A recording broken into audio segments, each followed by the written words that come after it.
Ahoj všichni, já vás vítám u dnešního videa a dnešní video bude naprosto speciální. Já jsem se na podnět několika z vás rozhodla, že natočím tohle video, který jsem nazvala Průvodce po Brně, po brněnských podnicích, food akcích a podobně. Já vlastně v Brně studuju a žiju už 3 roky a za tu dobu jsem se docela naučila vysedávat v kavárnách a objevovat místa, kde mají dobrý jídlo, hlavně dobrý burgery.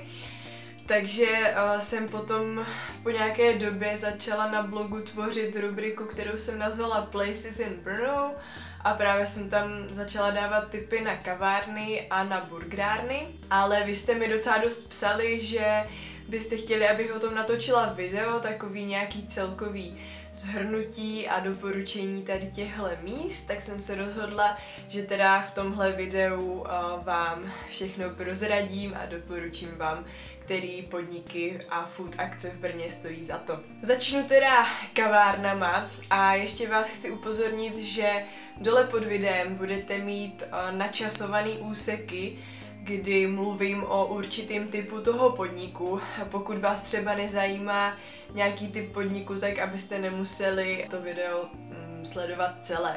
Takže budu mluvit o kavárnách, o burgerárnách, o bistrech a nakonec o food akcích. Takže tady tyhle pasáže budete mít dole pod videem načasované. A ke každému tomu místu, o kterém já budu mluvit, tak vám tady vždycky poběží jeho název a jeho adresa, abyste si to pak mohli najít. Takže jo, jdeme na kavárny. Top 3 nejoblíbenější kavárny jsou pro mě v Melounovém cukru, Skok a 6. větev. Hned vám řeknu proč. V Melounovém cukru to je kavárna, kterou já znám už strašně dlouho, ještě předtím, než jsem vůbec v Brně začala studovat, protože mě do ní přivedl Tom a strašně moc se mi tam zalíbilo. Ta obsluha je celkově fakt taková hodně přátelská, taková domácká, prostě umí se k těm klientům chovat v Melounovém cukru. Rozhodně v cukru musíte zkusit jejich dortíky, jejich cheesecakey.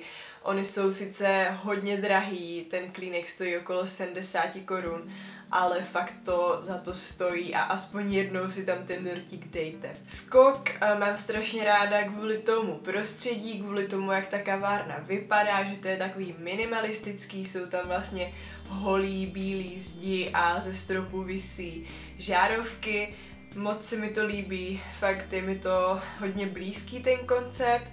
A co rozhodně ve Skoku musíte zkusit, tak jsou jejich limonády, které dělají z Herbert syrupů a mají nepřeberné množství chutí, které jsou třeba zdánlivě neslučitelné, ale všechny ty limonády chutnají úplně skvěle. No a 6. větev, tu já mám hrozně ráda, proto jaký je tam klid. Ona je na Moraváku, ta kavárna.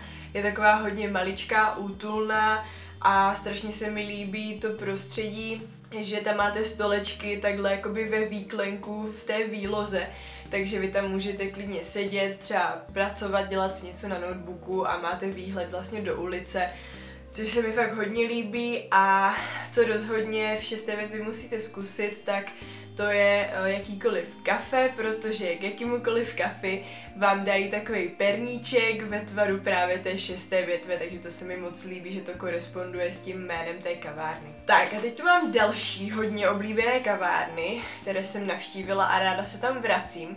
Jednou z nich je rozhodně Punkt, ten je docela nový, nachází se na Bayerové, na Veveří, což je prostě jedna z nejkrásnějších čtvrtí v Brně.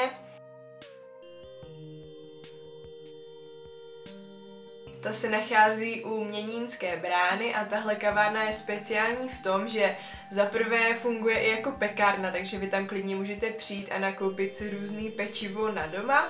A za druhé je to veganský podnik, takže tam mají veganský dortíky, taky vlastně nemají klasický mlíko ke kafi, ale mají tam právě buď sojový, rýžový, mandlový nebo kokosový mlíko.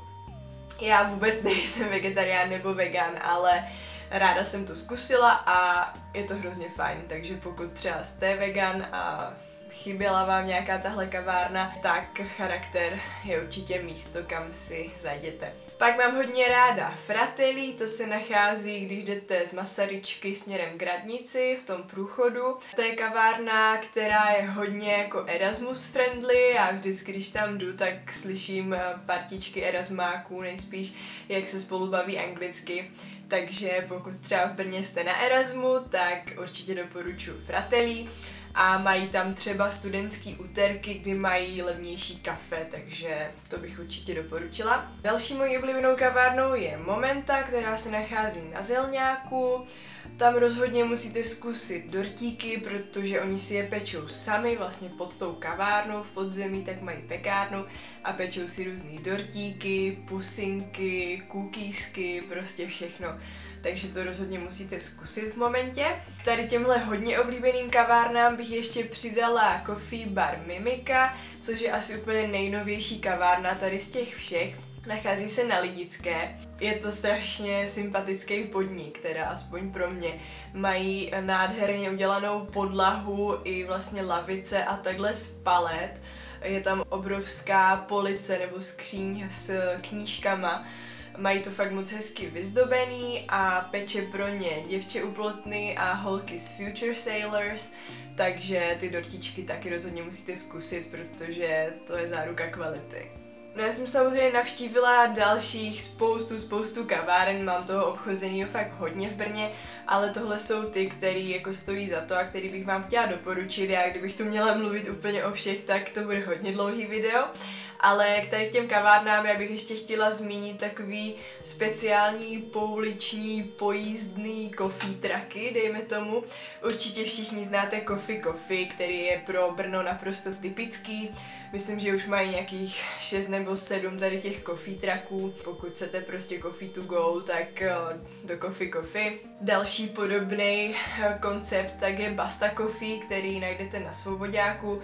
Tam já jsem popravdě ještě nebyla, ale hrozně se mi líbí to autíčko, ze kterého to prodávají tu kávu a vypadá to, že to bude jako kvalitní kafe, takže Basta Coffee si myslím taky super. Pak určitě hodně známý je Trdlo kafe, který taky začínalo v Brně, ale postupně se chtějí rozšířit do celé České republiky.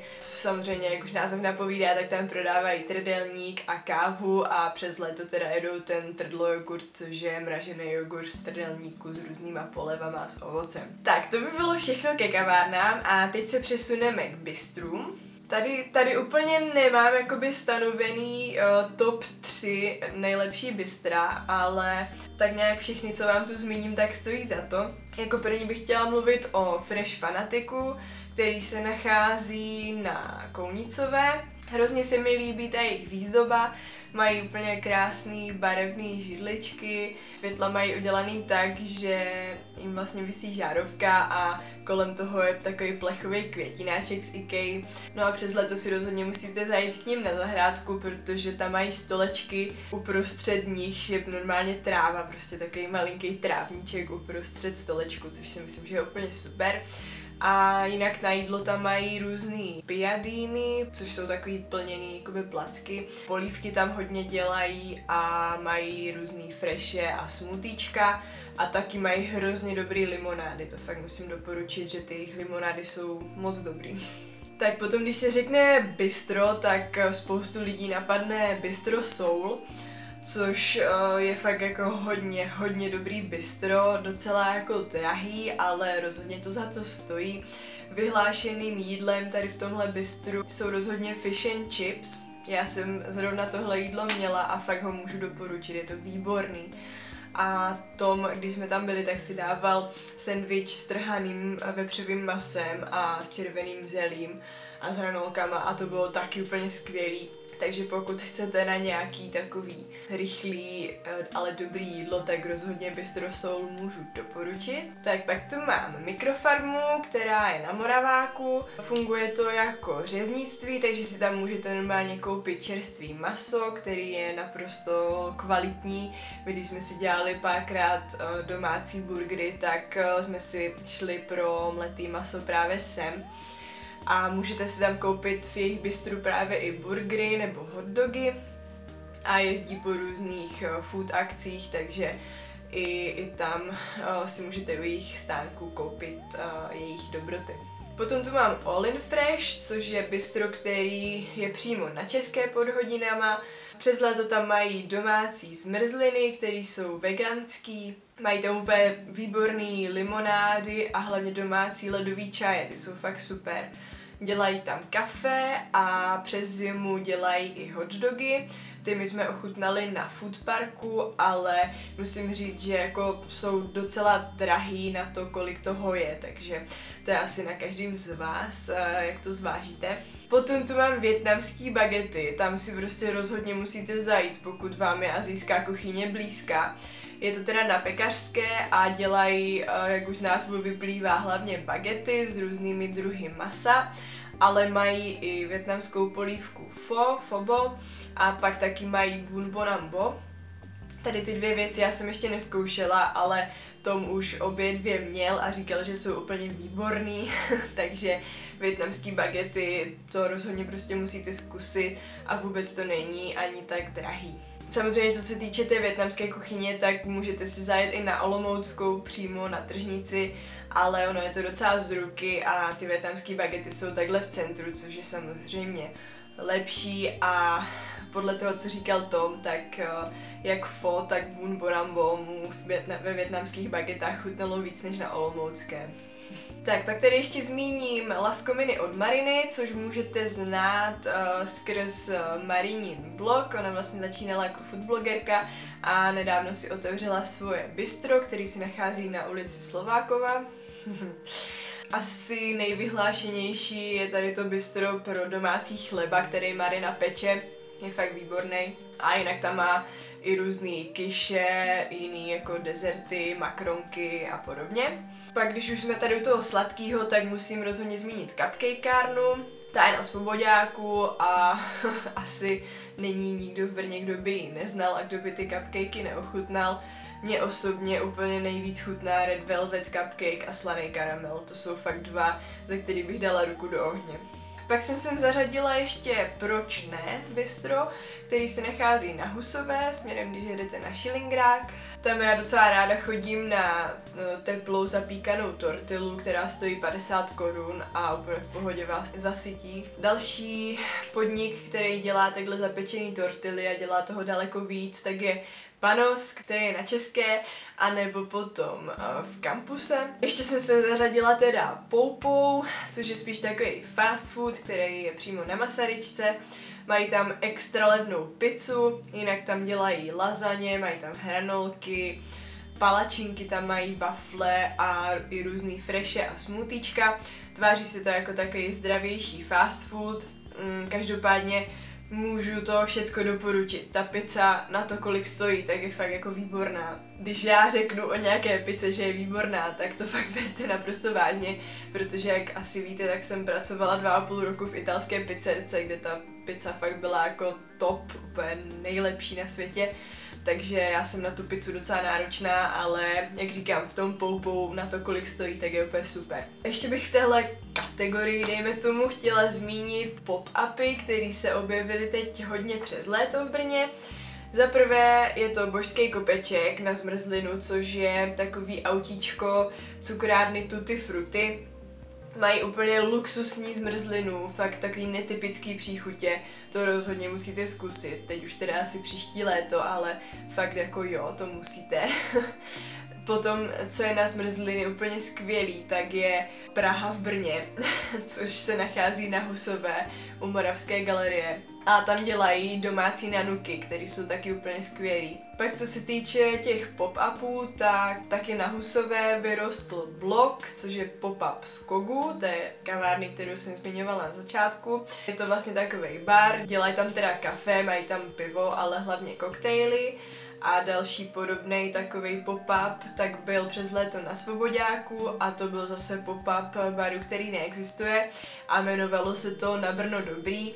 taky tam měli koktejly hodně, limonády, pivo, různý šprici a podobně. Pak tady ještě rozhodně musím zmínit Picnic Box, což je takový podnik, který se nachází v Běrnsonově sadu u právnické fakulty. Je to prostě taková jakoby bouda uprostřed toho parku, která funguje nejspíš jako právě bistro. Mají tam kafe, mají tam polívky, mají tam různý plněný tortily, zákusky, samozřejmě sladký dezerty. Je to právě super podle mě pro lidi, co studují na právnické, nebo třeba na VUTčku na stavárně. Poslední, co tady zmíním, tak je taky relativně nový projekt, který v Brně vznikl a ten se jmenuje jednoduše Kobliha.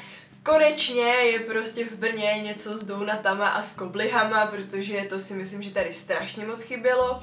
No a zatím to funguje právě ve formě pop-upů, že oni se vždycky domluví s nějakýma kavárnama, že jeden den tam prostě budou prodávat ty svoje koblihy.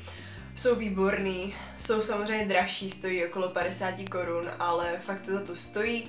A já, co jsem se bavila s tím majitelem, tak do budoucna plánujou právě nějakou svoji provozovnu nebo nějaký svůj obchůdek. Zatím tady těmahle pop-upama testují vlastně zájem zákazníků a myslím si, že ten zájem je fakt jako velký, takže snad brzo se můžeme těšit na jejich obchůdek. Tohle bude dlouhý video, ale já vás varovala. Jdeme na burgery. Top 3 burgerárny jsou pro mě Burger Inn, bar, který neexistuje, a Pablo Escobar. Burger Inn je pro mě asi ten úplně nejvíc top, protože ten burger mi tam přišel chuťově úplně nejvíc vyladěný a je vidět, že prostě kluci to dělají s láskou a fakt jim to jde. Takže Burger Inn rozhodně doporučuji, ten je na Běhounské. Bar, který neexistuje, tak ku podivu, nevím třeba, jestli jste to věděli, ale kromě koktejlů, který jsou teda taky výborný, tak dělají i burgery a dělají je fakt jako hodně dobře.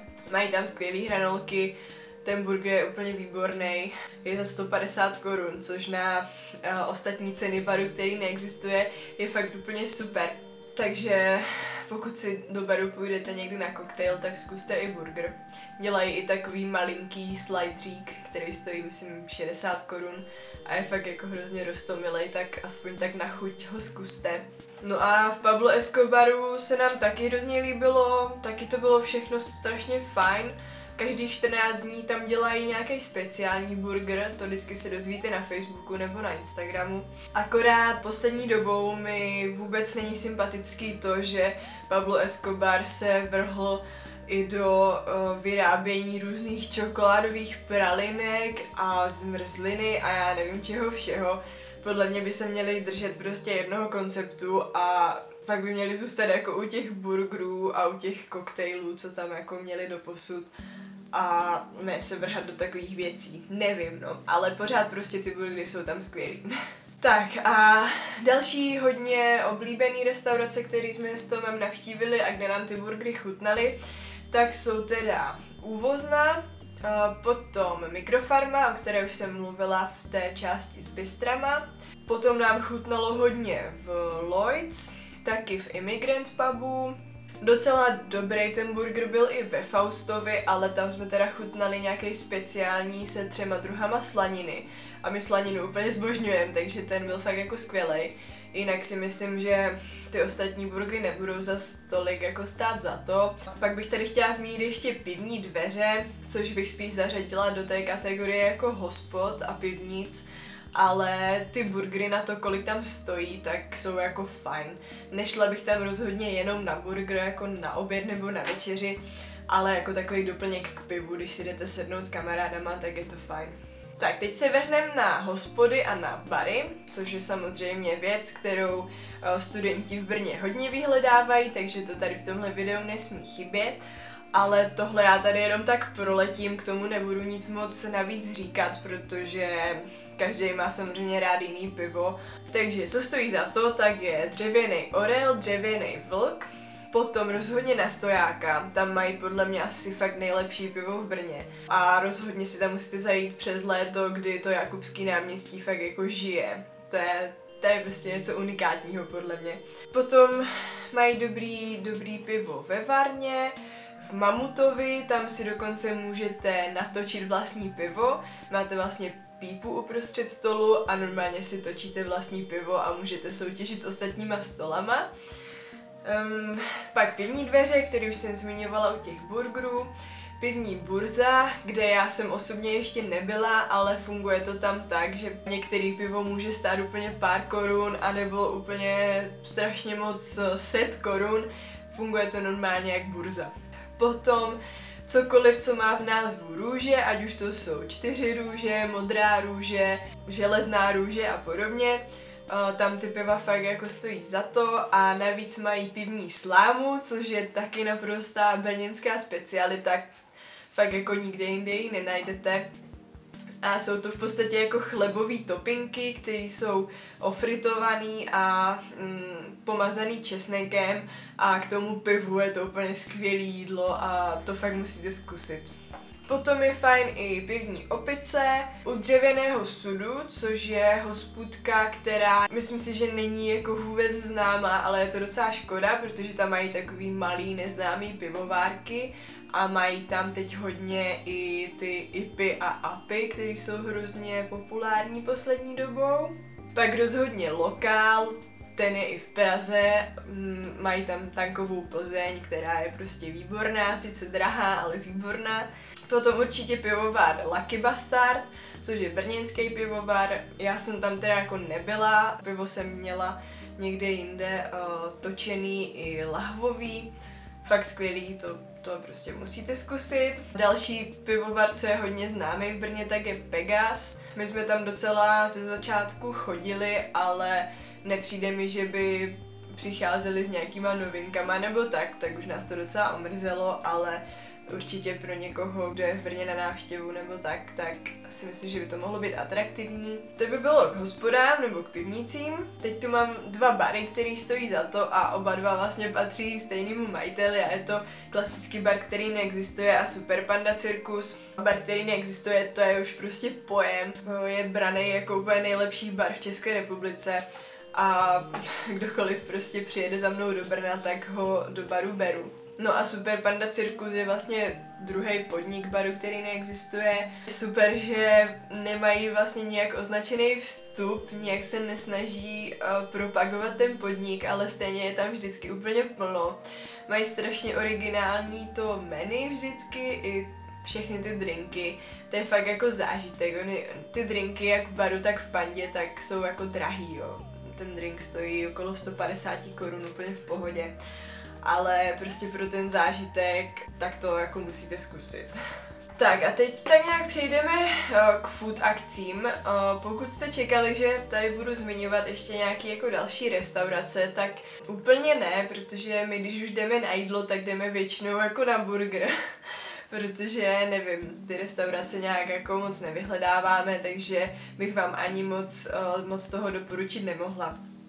Takže já přejdu rovnou k food akcím, kterých se za posledních pár měsíců nebo let vyrojilo fakt hodně a občas mi přijde, že ty víkendy jsou těma food akcema úplně narvaný a člověk by se musel rozkrájet, aby to všechno stihl. Každopádně, co stojí za to, tak je Food Park. Ten se pořádá každou druhou sobotu na Malé Americe.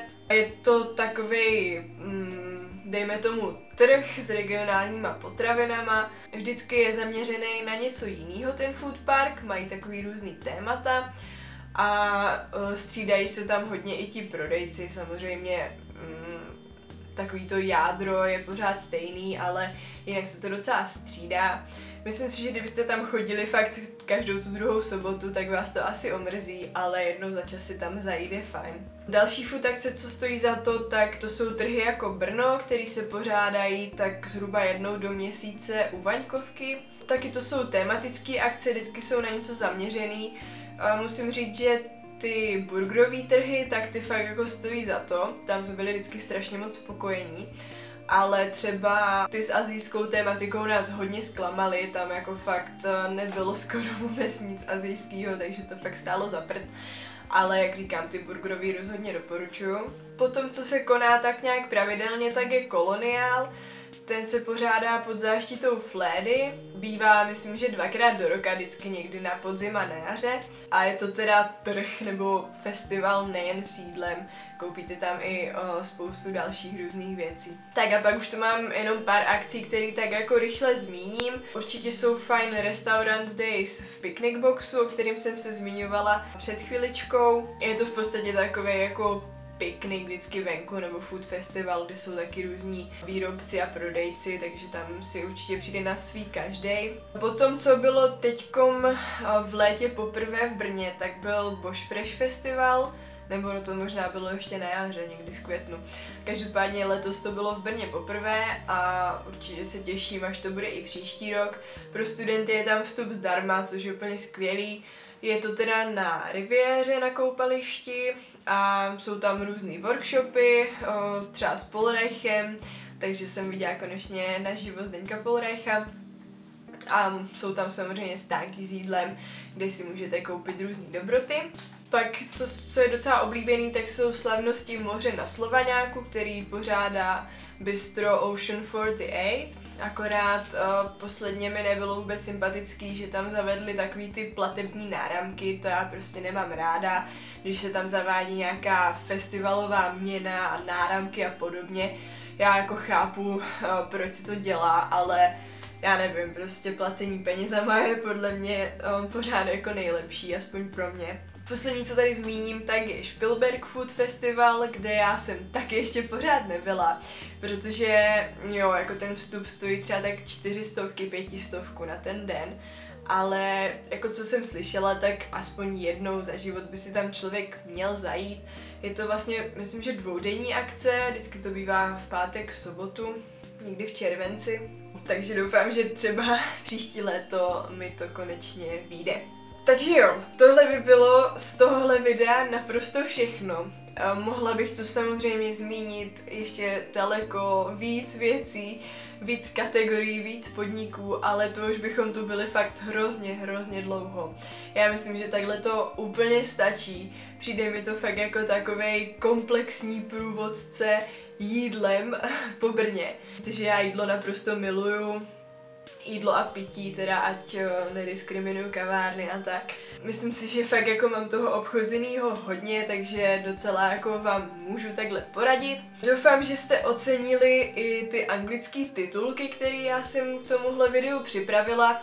Já jsem napřed to video chtěla natáčet jak v češtině, tak v angličtině, ale to bych se z toho asi zbláznila, už tak ty titulky byly docela náročný, ale chtěla jsem, aby tohle video bylo k něčemu i cizincům, kteří sem do Brna jezdí na výlety nebo na dovolenou a taky třeba erasmákům, že jo.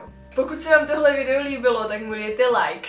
Já budu hrozně ráda, pokud tady u toho videa budou lajky, protože mi to fakt dalo hodně práce.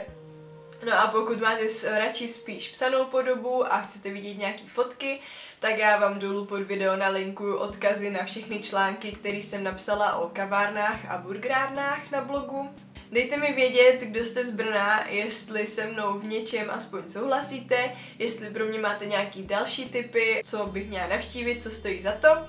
No a mějte se moc krásně, já se na vás budu těšit zase u dalšího videa a do té doby ahoj!